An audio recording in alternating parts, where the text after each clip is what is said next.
And it is time once again for another AEW Dynamite review here on the Mr. Warren Hayes Show. Hello, I'm Warren. Welcome to the weekly Dynamite review here on the channel, and hope you're having a great week so far. For those of you with the benefit of video right now, I'm trying out something new. We're doing, look, sometimes you have to move away from the desk, right? Sometimes you just have to, move away. You have to do other things. I was like, hey, you know what? Why don't we do something a little more fun, a little more casual? You're sitting around, you're trying something out new, right? Sometimes you have to try out new things, all right? Otherwise, things get stale. And then you try to rekindle the magic. You try to, you try to do other things, maybe a little, you go out somewhere new, you try a new restaurant, you do a little role play. Otherwise, what's going to happen, right? What's going to happen? You're going to end up you're going to go to couples counseling, right? And then you're going to be like, well, why don't we try and expand our horizons? What if we add a third element to the relationship? And then next thing you know, you become the meme. You go into bars, and you're the couple across the bar staring at someone else. You know how this goes, right? So before we get to that point between us, you and me, I figured, hey, we're gonna try a little something. But we'll see. I don't know if this is gonna be a permanent fixture or not, but let me. You can always yell at me in the comments if you think this is stupid. But look, one thing that is not stupid are my thoughts on AEW Dynamite, which we are going to get into. Well, first of all, like this video, regardless of everything, I think just for that intro only, I have earned your like, to be completely honest. I think I've earned your like just by spewing out whatever I just did there. Leave a like on this video if you're watching it on YouTube, or a 5-star review on Apple Podcast, or a 5-star rating on Spotify. Of course, those things help out tremendously. And yeah, so look, we're going to be talking about the January 30th, 2025 edition of AEW Dynamite.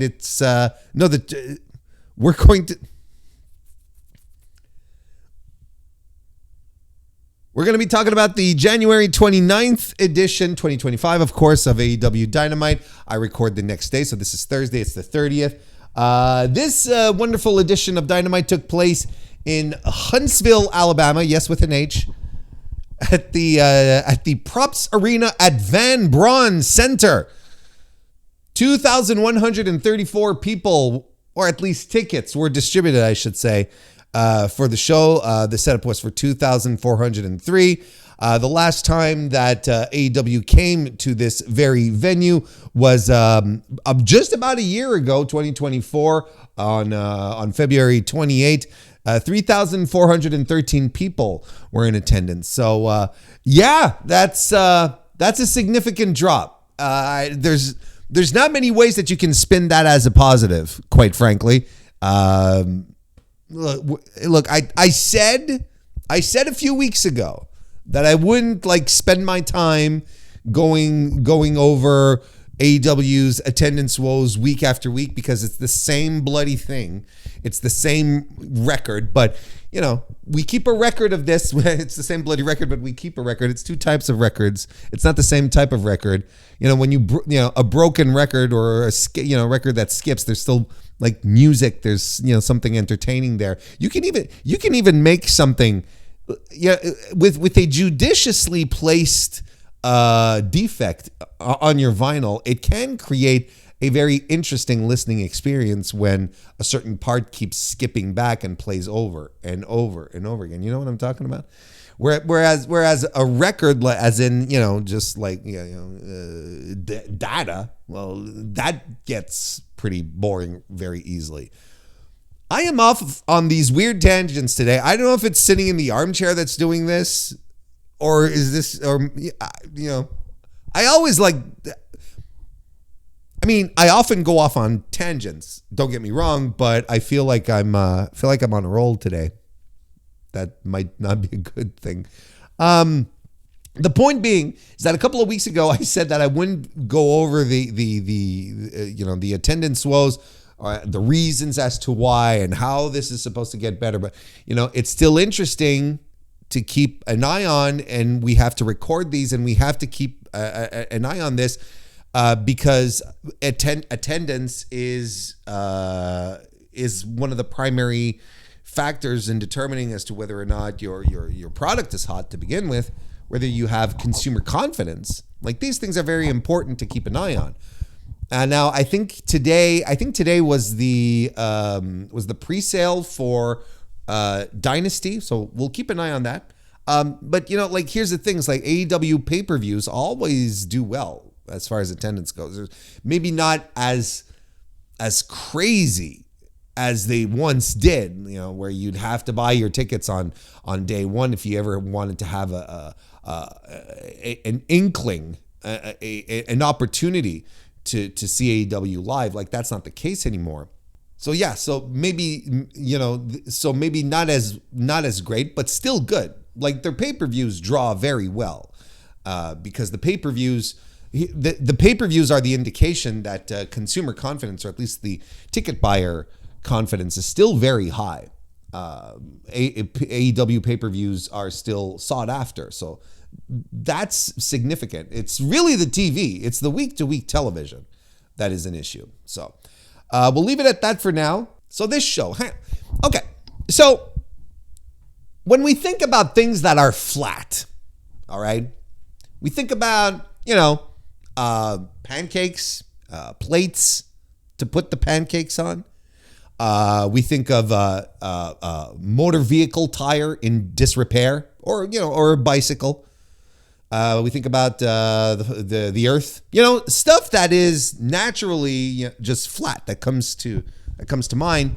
And I'm going to add this dynamite. I'm going to add this dynamite to the list of things that are flat, because that's exactly what this show was. Just completely and utterly flat.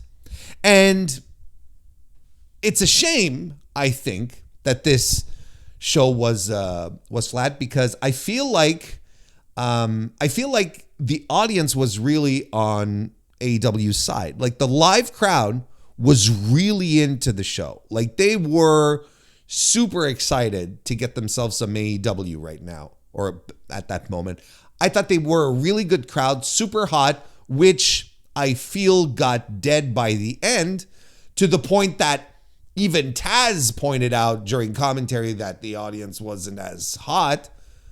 And I think it's essentially because AEW lost the crowd during this show. And it's not because it was a bad crowd. This was a crowd that was into it. They were into some AEW, but it just didn't work out. So why don't we get into it? Let's start talking about these. These matches here, where we're starting off with Will Ospreay, who defeated Brian Cage. Now, I'm going to open up my little notebook here. I should have got this ready beforehand. Yeah, I enjoyed this match. Coming back to the point where the point that we're talking about, I enjoyed this match. I thought it was good. It was a good little match. It starts off a little unfortunately, where we got to do the thing now where we ring the bell, and then the heel immediately gets on the mic. Well, Don Callis in this circumstance, and cuts a promo, basically saying, hey, we attacked Kenny Omega. He's laying backstage. You're not going to have any help here to distract Will, which is nonsense, because then Kenny Omega rushed to his aid at the end. So it's like, what was this even for? Was it to play mind games with Will that he was going to be all alone for this match? I guess, but it really didn't have any incidence on the outcome of the match or how things went down. I don't know what that angle was for.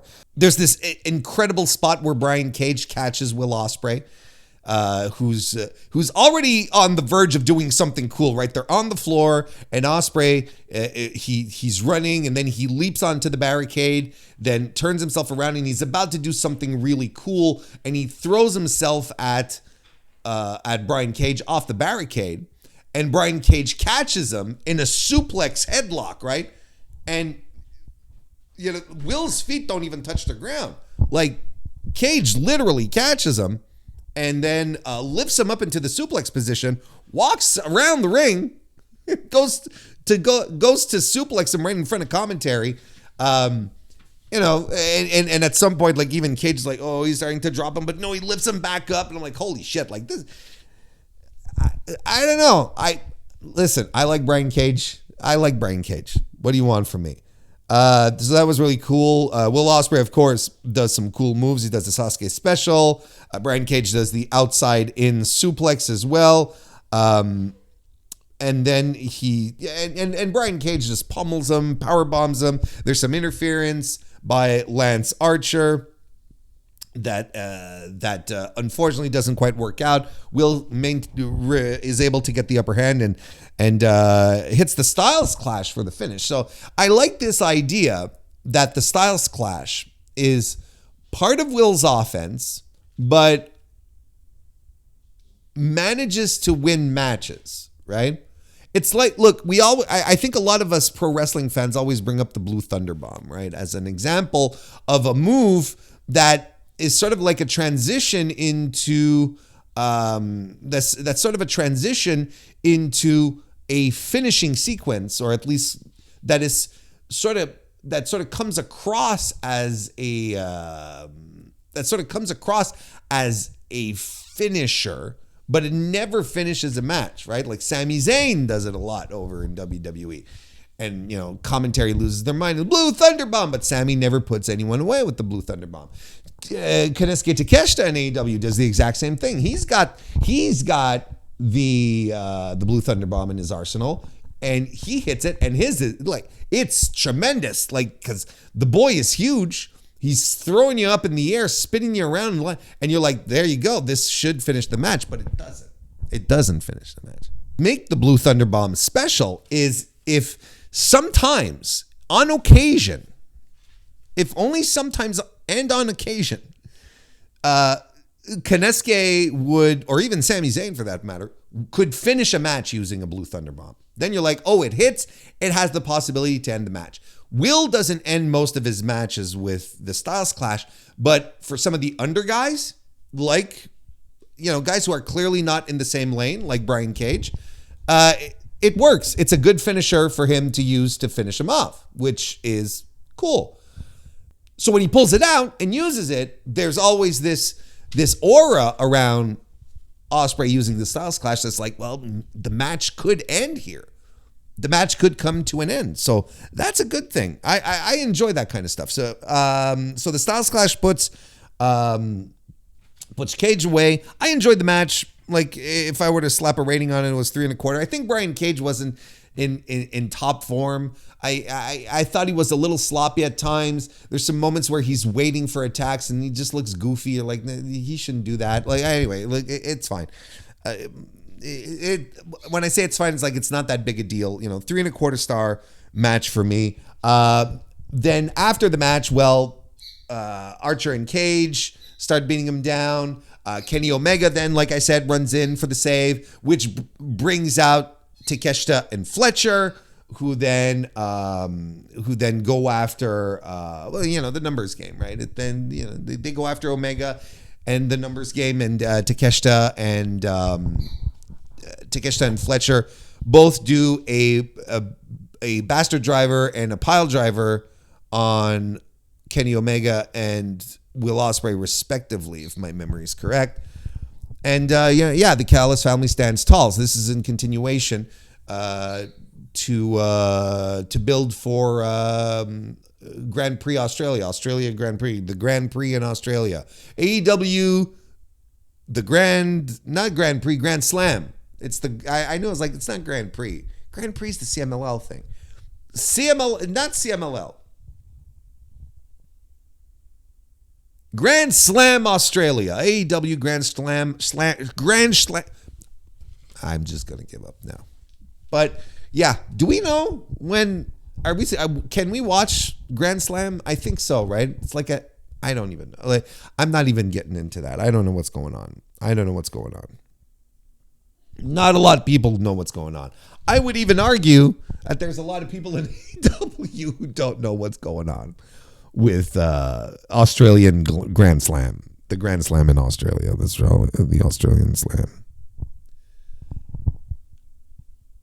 Renee Paquette is backstage. She's outside Swerve's locker room. She wants to get a word with him, but then Hangman like sort of barges up next to her and he's like, "Where is he? Where's he?" And he's looking for someone. He's opening doors, and then he bumps into MJF as he's walking away. Little shoulder action there, and both guys sort of give each other the stare.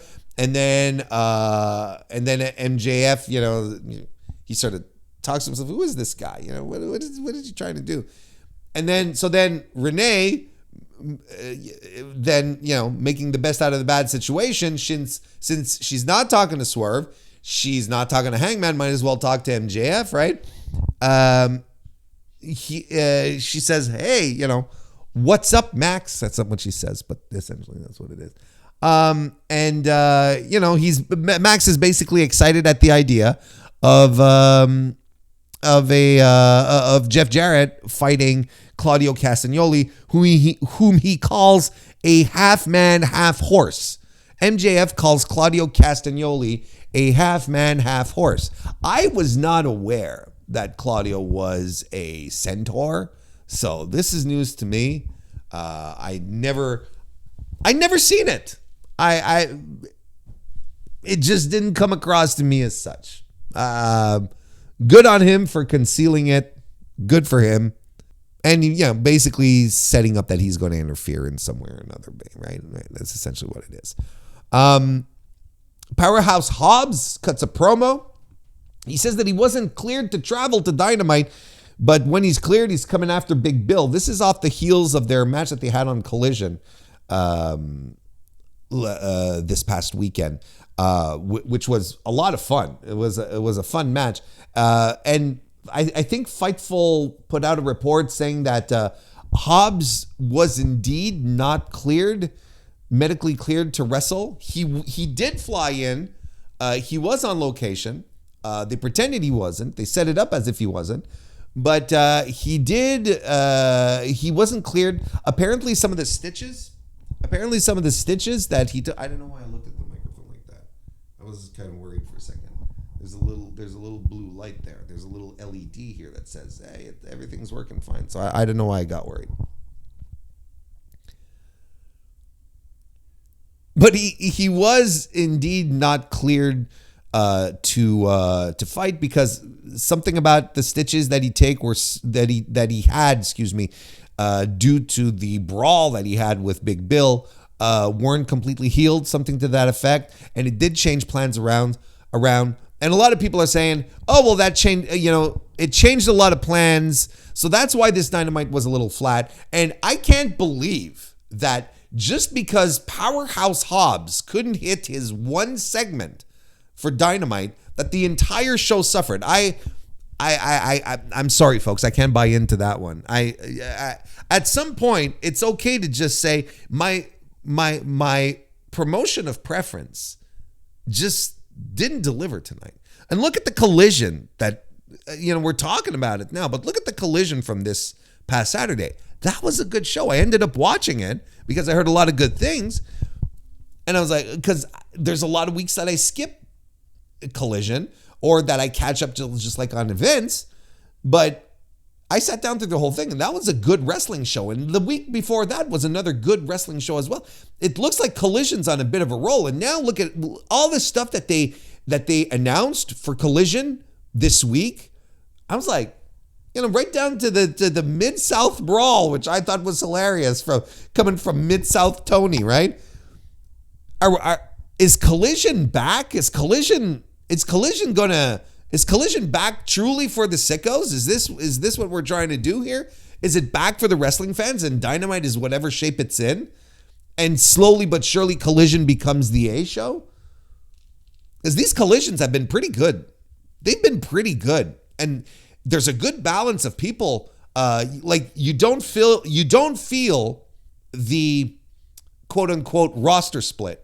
And I hate using that term because it's a very WWE thing, but I think you know what I think you understand what I'm trying to say here.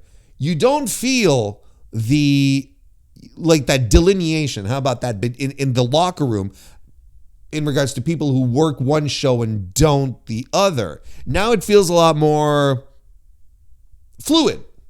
right? There's a lot of people that show up and look, I mean, Mox is going to be wrestling on the show. You know, you got your world champion who's going to be wrestling on the show on Collision. So it's like, yeah, you know, I don't hate this. I really don't hate this. I think it's, I think these collisions have been pretty good so far. Whereas Dynamite, well, Dynamite it has such ups and downs, and this one is flat. It's just flat.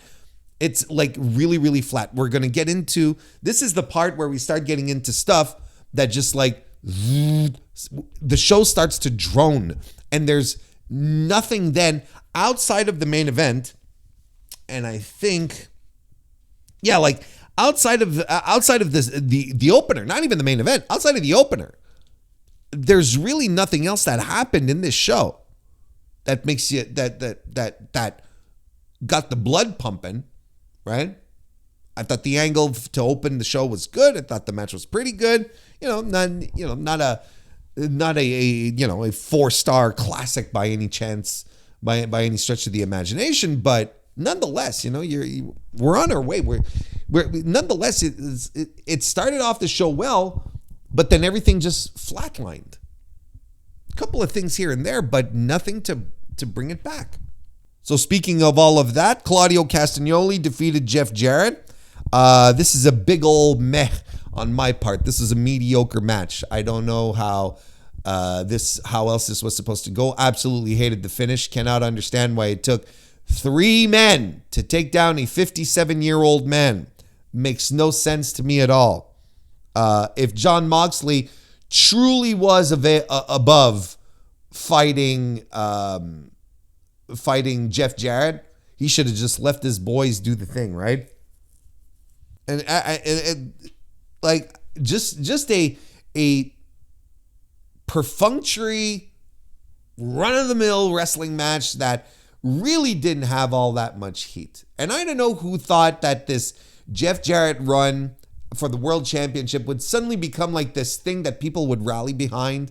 I know a lot of people got really, really up in their feelings and inspired by Jeff's tremendous promo that he cut during the Owen this last year, but we're not there anymore. That ship has sailed, brother. We are gone. We are miles away from that at this point.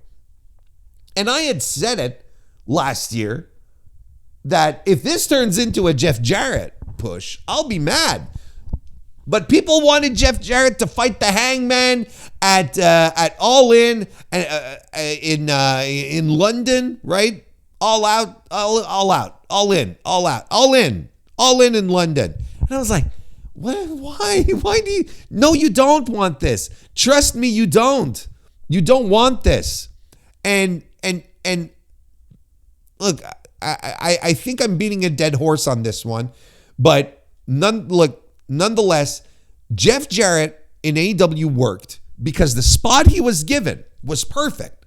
You were like, this is Jeff Jarrett, legitimate legend of the business, coming in. He's doing a fine, fun little mid-card act. He's got a little stable of guys. They always lose. They're shit heels.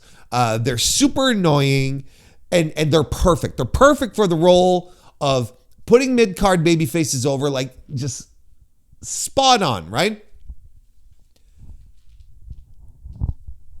And I was like, as long as we don't get the world title push for Jeff Jarrett, I'm fine. But look at what we're doing here. And now people are turning on it. I know there are people who are turning on it, who don't think this is good, who don't think this is a good idea. And I'm like, these people are finding out what most of us had already figured out all the way back in the early 2000s with, Jeff Jarrett at the head of, world champion in WCW, and then, doing whatever the hell he wanted in TNA because he owned the company with his dad. And no one liked Jeff Jarrett back then. That's the thing. It's like no one liked him.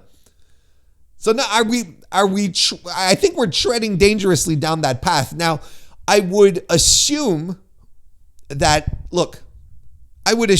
we're abandoning the world championship aspirations because of how this all came to an end with MJF attacking Jeff. I would assume we're pivoting onto that role.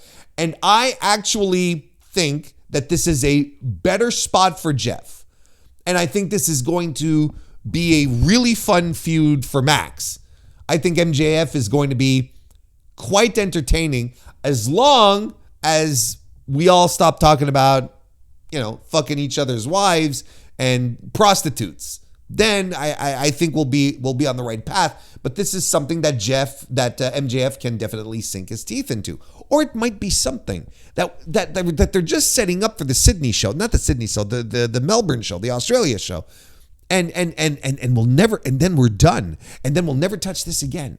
And Jeff Jarrett will go back to hanging out with Satnam and Jay and Sanjay and his wife. And we'll be good, and that'll be that, and this will all be just a distant memory. And you're like, well,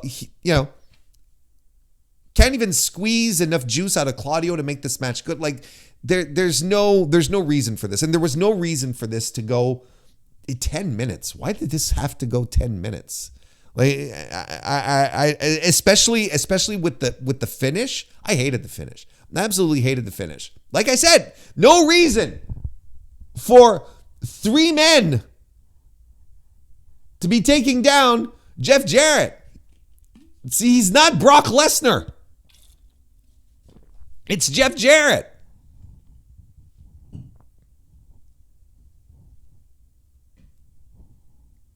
See, Wheeler distracts, right? Mox hits the Death Rider. Claudio does a neutralizer, then does a second one. But granted, the second one wasn't to ensure he puts him away. It was more like insult to injury. You could see. Even Claudio looks back at Mox and's like, okay, check this out, boss. I'm gonna put extra pain on this punk. And for a second, when he decided to do the second neutralizer, for a second, just a split second, I was like, oh God, Jeff Jarrett's going to kick out of the second one, isn't he? Because it took too long and he's going to kick out of the second one. He's going to win this match, isn't he? But no, thankfully he didn't. Anyway, I still hated the finish. That's it. Like 2.5 stars for me. 2.5 stars. After the match, Jeff is coming back to his senses. MJF hits the ring, grabs a microphone, starts talking, clocks him across the head with the Dynamite Diamond ring to a big chuckle, a big old chuckle on my part. I like MJF. I like MJF. Like we've talked about before. I think I have a higher tolerance to a lot of his stuff than a lot of people do, because I really see what he's trying to do. I think people are extremely hard on him.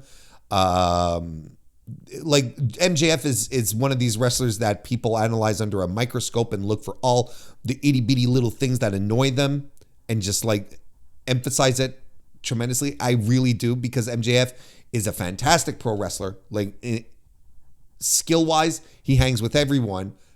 And I agree that sometimes his material isn't great. That he could benefit from an editor. Brevity is the something of wit. I should know this. I should know this expression. Even though I don't, I never apply. Brevity is not part of the MrWarrenHayes show brand. but I should know this expression just because I'm a fucking English major. Brevity is the soul of wit, right? Brevity is the soul of wit, I believe. Something like that. Anyway, I really like MJF, and I think this is going to work out, but I'm really excited at the idea of a Hangman Page MJF feud, and we'll see how this goes, but original thoughts on this for me was like, well, these are the feuds I'm kind of looking forward to in AEW as a long time fan. Having two institutions in this company going after each other in a feud is something that I'm very excited about. And this actually gets interesting. Now we can start talking about, fun stuff like who moves forward, positioning, who wins, what are the benefits, what are the consequences, who do you put over? Like, then these become really fun conversations. Now, MJF is a super protected wrestler in AEW. The Hangman does the Hangman things, and he's always over. So, these are conversations that are going to be fun to have as we escape from the Jeff Jarrett bubble here. These are not great feuds right now. There's not a lot of great stuff on AEW right now. All right, back. We go to commercial after all of this, and when we come back, Renee Paquette is interviewing Ricochet, and apparently Swerve has been prohibited from interfering in the match, and yet I'm really enjoying Ricochet's heel work. I really am, and it's funny how he's really leaning into it, and he's good. That's the thing, is like he's good. He's like this sniveling, awkward weirdo with the scissors, right? And it works. It just comes across like the way he dresses and, with the suits and the glasses. He just looks like this, like an awkward nerd, and it's working. And the way he talks and I'm pointing this out with a bit of a surprise, because in the other company, like, he was buried, right? It's like, never let Ricochet talk. That was the thing, right? But the minute, look, he's one of these guys that, had trouble delivering a script, but you let him do his thing. You let him, lean into something closer to what he wants to do. And he's surprising a lot of people. He's surprising me. He's probably surprising a couple of you as well. Oh, and he's also going to have he said he had a lot in his mind, but he says, I'm going to do that on Saturday. Alrighty then. That led to Ricochet versus AR Fox, which was a good match. I enjoyed it. AR Fox just doing tremendous AR Fox things. I know he was in the doghouse for a while, but you got to feature more guys like this on AEW. These are the guys that you have to feature. Never mind Jeff Jarrett. Okay? Just never mind Jeff Jarrett. AR Fox is a guy that should be getting TV time. This is exciting. This is good. He did the corkscrew brainbuster, and he does his 450. He did, all sorts of great dives, all sorts of great AR Fox stuff. Ricochet does the people standing moonsault. It's the standing moonsault or standing SSP. I can't remember. And but he puts AR Fox away with the spirit gun and the vertigo. I thought that was it was a blast of a match. I really thought that was tremendous. I really thought that was a lot of fun and good stuff. Like, I'd give it 3.5 stars. Good stuff. Really good stuff. After the match, Swerve appears like out of nowhere, and the camera was supposed to pick up Swerve, I guess, coming out from under the ring, but we never saw it. The camera was like elsewhere, filming something else entirely, rather than the thing you're supposed to be focusing on, right? And that sucks. But Swerve was there, and he got his hands on Ricochet, started throwing him around until Ricochet pulled out his scissors that were hidden in a turnbuckle. They got to tighten security when they're putting. They got to tighten security when they're putting the ring crew. When the ring crew is there putting the ring together, they need to watch out for that. So Ricochet sort of avoids getting the piss beat out of him too hard by threatening to kill AR Fox with the scissors and walking away, and then running to the back with scissors. Don't run with scissors. Like, only geeks do that. Only geeks like Ricochet do that. We get a New York minute from Chris Jericho promoting his new movie Dark Match that premieres on Shudder, and I'm watching that and I'm reviewing it. You're getting a proper review. I might even get a friend on to come review that with me. But keep your eyes peeled on the on everything Mr. Warren Hayes, because we're reviewing that shit. And it looks terrible. And I'm so excited. It's just one of those things that inherently looks awful, but I am so excited to get to sink my teeth into it. Anyway, promotes the film. Big Bill is talking, about Powerhouse Hobbs again, whatever, and then they shit talk the Outrunners a little bit, and there we go. That's fine, because they're setting up a match, I believe, for Collision this week, if I'm not mistaken. This leads us to Jay White defeating Wheeler Yuta. Look, I know they've been setting up this thing for weeks now where Jay White has been angling to get his hands on Wheeler Yuta because, well, who wouldn't? Wheeler Yuta's a little shit. So you want to be able to get your hands on him and just kind of thing. It's not exactly the most compelling thing. It's not exactly the most compelling feud, even though it's just, look, it's a little program that happens, like, it just happened over a little program for TV. I don't know what this leads to. Does it lead to a Mox Jay White rematch? Because ultimately, this is where it all stems from. I don't know. But Wheeler got a lot of offense here. And listen, here's the thing. At this point, so many things are not hitting and not raising the crowd energy, not getting the level pump, not getting the blood pumping. The levels are pretty off. I'm going to tell you, this one here, this match completely killed off whatever vibe previously existed. This one just completely ended it. This match went 13 minutes. It is the longest match of the show, I believe. I don't have the time for. Wait, I have it over here. It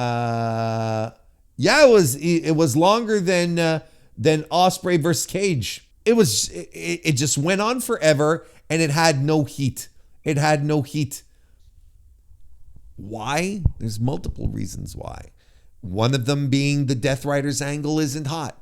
One of them being that no one is buying Wheeler Yuta as a credible threat to Jay White. I think, Jay White as a babyface has had its moments, but maybe that's not how he's preferred. Maybe I'll slide into the maybe column. But look, this is the note I wrote here. Solid match, but no heat. Wheeler Yuta got the piss beat out of him, which he did. His chest was completely destroyed, and Jay White looked the part in the process, and he wins the match with the Blade Runner, and that's about it. But it went on so long. It was just the longest match of all time. Then after the match, he being Jay White hits another Blade Runner on Wheeler Yuta, and when he sets him up for a third one, that's when the Death Riders show up, them damn numbers game, and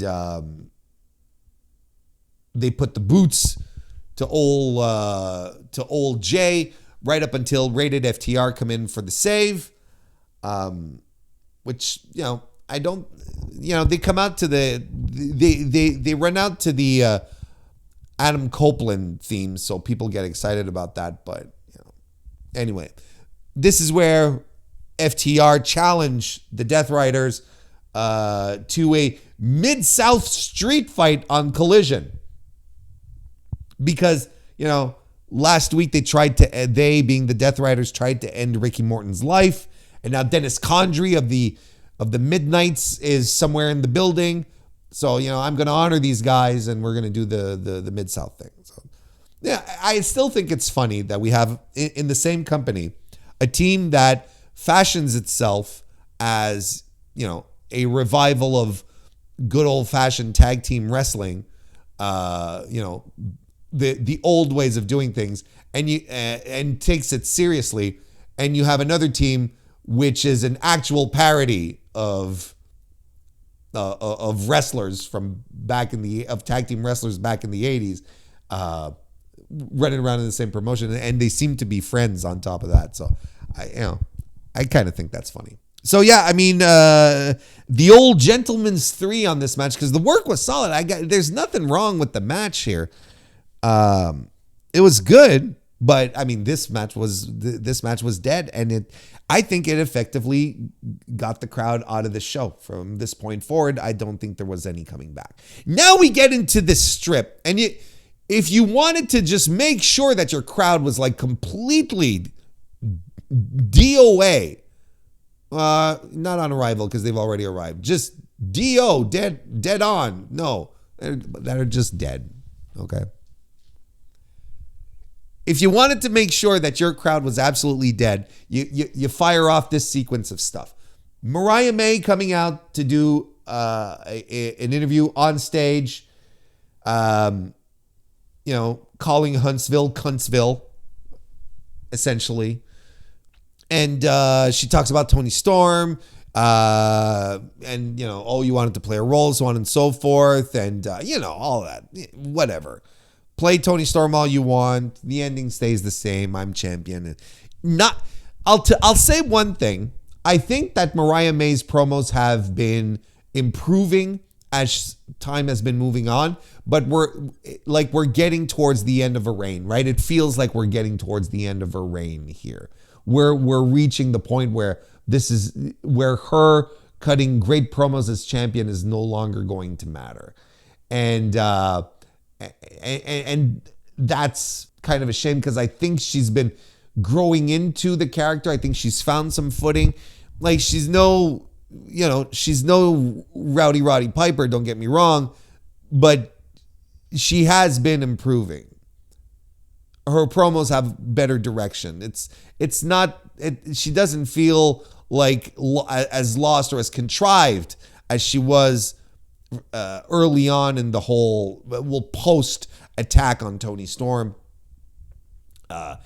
So it wasn't a bad promo, but I don't think, after the match we just saw, this is not what the crowd needed.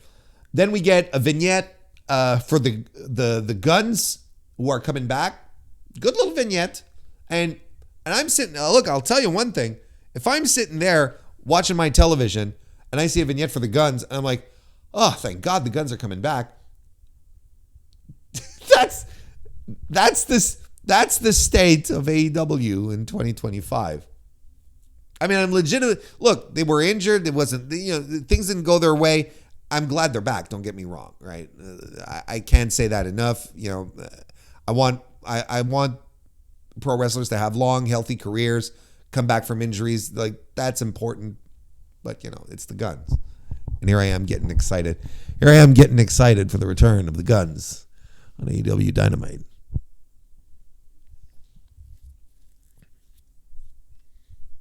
So we get that vignette. We get a recap of what's going on between the Undisputed Kingdom and Daniel Garcia. Okay. Then we get another video package of the Hurt Syndicate, celebrating their victory from winning the tag titles last week. They should have been there. They should have trotted them out.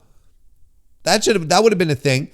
And then we get an earlier tonight video package, not just for one match, for pretty much everything that happened on the show earlier tonight.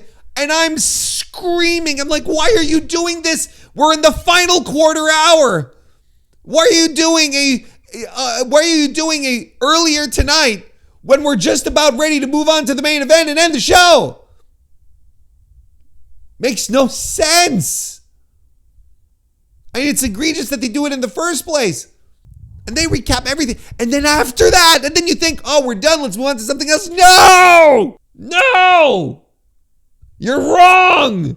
Because we get Deonna Purrazzo and Taya Valkyrie standing in front of a screen that is just broadcasting the Dynamite logo. Okay? And they basically have it out for Harley Cameron. And they're talking about boobs. Now, can we do the fucking main event? Can we just do the main event? Which was Mercedes Moné successfully retaining the TBS title against Yuka Sakazaki. I was looking forward to this match. I was looking forward to this match because Mercedes typically does really well with the Joshi women, right? With the Japanese women, she has an extremely good track record, and I was excited to see what she was going to do with Yuka, and I was excited to see if Mercedes' streak of great matches was going to continue. Well, it is my duty to report that the streak is finished.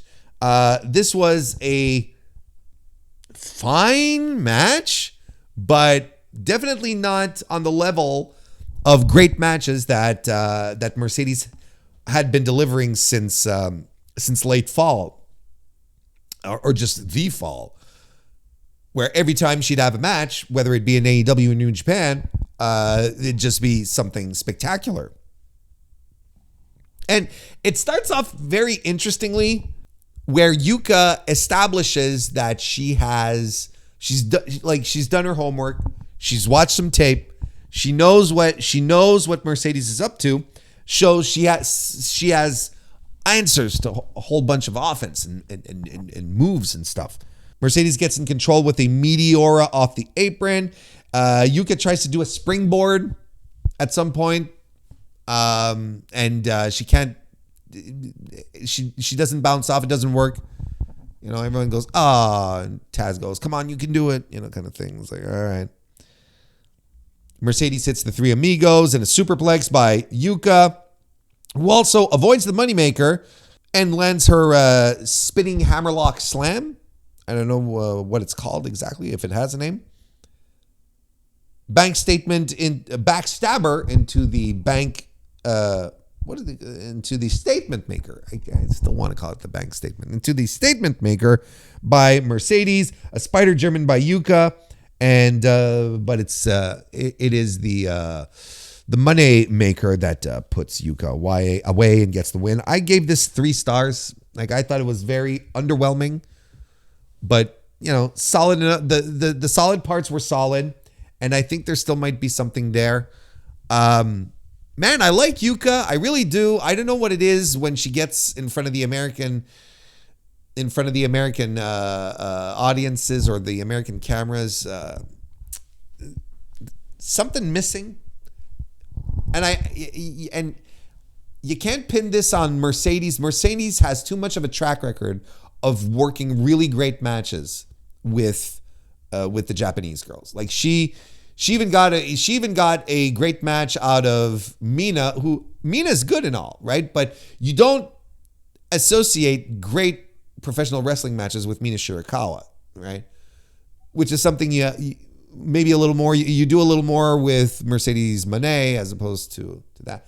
But look, I don't know what it is exactly that didn't connect here. Maybe they just don't have chemistry, I had some people in my Hans saying they have anti-chemistry. I don't think we'll be seeing this rematch anytime soon. I don't think. But flat ending to a flat Dynamite, right? Like nothing. And even Mercedes coming out, as I mentioned earlier, she comes out practically to no reaction. And people say, well, she never gets a reaction. I think that's an oversimplification. But she really didn't come out to much reaction. Even Taz pointed it out. I guess people here in Huntsville don't like people from Boston. A good cover. I don't think that has anything to do with it. I think this crowd was just like, ugh. Like, I'll be very interested to see what they do for how the crowd sounds for Collision. Because the people in Huntsville, they were not done with their AEW experience. They had to sit through Collision next. So I'll be very curious to see how that crowd holds out. And on paper, there's some pretty fun matches there that should get some reactions. But look, just a flat Dynamite that's filled with a lot of stuff you don't want. A lot of people, and when I say you, I mean the audience in general. Maybe you specifically, you want some of this. But I say in general, there's a lot of stuff that happens here that people don't want. So what does it happen? So what happens then? You see Ospreay come out. You see Omega come out. you see instantly, these are the people that this crowd wants to see. MJF, big reactions. The Death Riders, everyone's indifferent to the Death Riders right now. You know, they can do whatever, any amount of interviews with Renee Paquette they want. There's an indifference to the Death Riders, which is death in pro wrestling. You should not be indifferent to what's going on with your world title specifically. That's not a good thing. And there's this tremendous disconnect. I want to talk about this a little more on stream, maybe tonight if you're watching this on Thursday. Well, I'll be streaming later tonight, but there's a tremendous disconnect between Jon Moxley when he's cutting promos about the Death Riders and then what happens on TV with the Death Riders. Because when Mox cuts promos about the Death Riders, when he talks, you know, in his training basement with his wife and his goons, you listen to him talk and you're like, yeah, I'm on board with this. I actually believe in this vision. How is Jon Moxley the heel in this circumstance, right? That's overall the thing where you're like, everything he says makes sense. But then we get to the ring and it's something completely different. Then we get to angles, we get to whatever. And then it's just, it doesn't work anymore. Whatever he's saying doesn't connect. There's something between what he wants and what is put on TV that just doesn't mesh. And we haven't found the formula yet. I still think Mox should have gone through the top guys of the company, not scum around with Orange Cassidy and Jay White. Nothing wrong with those guys, but they're not top guys in the company. He should be beating Adam Page. He should be beating Swerve Strickland. He should be beating MJF. He should be beating Kenny Omega. He should be beating Will Ospreay. He should be beating them all. So when Darby Allin comes back, if the plan is to put the belt on Darby so that when Darby comes back and is ready to challenge, everyone's like, no fucking way Darby is beating John. Look at all the people. Like, John has defeated every top guy in the company. No way Darby Allin is doing it. But then he does it, and it makes it all the more sweeter, and it elevates Darby much more. I don't even know what the end game with the Death Riders is. I don't know what's going on. I just don't know what's going on anymore. I don't know what's going on. That's not true. I do know what's going on. We're ending this review right now. Thank you, everyone, for watching. I appreciate it tremendously. If you haven't already, leave a like on the video, a 5-star review on Apple Podcast, a 5-star rating, etc., on Spotify, and blah, blah, blah. Those would be great as well. Don't get me wrong. I'm not being dismissive. I'm just like, I say these things all the time and it's, sound like an old man. I will be back. Next week for the Mr. Warren Hayes Show, of course. Next Wednesday, we will be reviewing the Royal Rumble, so that's something to look out for. But if you're hanging around on YouTube, youtube.com/MrWarrenHayes, come say hello. I'm going to be streaming on Thursday tonight as I'm recording this. I'll be streaming tonight. I'll also be streaming next week. There's all sorts of moments that Warren Hayes pops on and streams. We'd love to have you be a part of that. So that'd be great if you can make it. If not, not a big deal. In the meantime, go watch some Randy Orton and get back to me. I'll see you next time.